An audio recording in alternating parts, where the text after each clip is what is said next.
To go alongside with the advances in our riding abilities brought on by really high-performance suspension, we've had another really great innovation in the mountain bike industry in the last 5 to 6 years, which is tubeless tires. So just like the tires you have on like your automobile, which don't have a tube inside of them, they just have, a sealed tire that holds air, we now have tubeless bike tires. And what these tubeless tires allow us to do is they allow us to have basically a more reliable, to a certain extent, and more supple and efficient ride.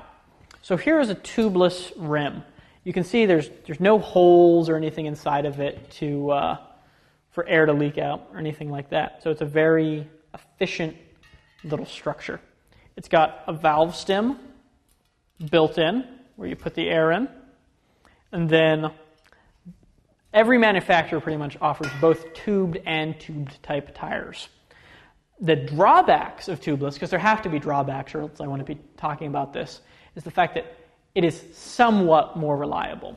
You can have problems with tubeless tires that you could have with a tubed tire, and then there's these added disadvantages. So this big old downhill tire has been set up tubeless. You can tell because there's a bunch of latex inside of it. What people do is they add a couple capfuls of like a latex mold builder or tire sealant. There's a couple companies out there that sell it that allow you to seal any sort of punctures that you might get. Because, a nail or thorn or whatever can still go right through the sidewall of one of these tires, rendering it, unable to hold air. Another problem that you can have with tubeless tires is that if you're an aggressive rider, an extreme cornering force can push the bead off the rim, what we call burping the tire, and that can let out air. Another disadvantage is that a tubeless tire for XC use is going to be lighter.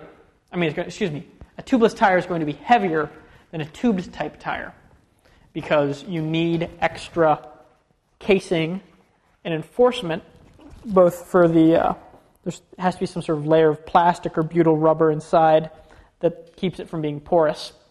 And then you need a little bit more stiffness in the sidewall because you don't have a tube in it. So it's a little bit heavier, but you take away the weight of the tube and you're pretty much on par.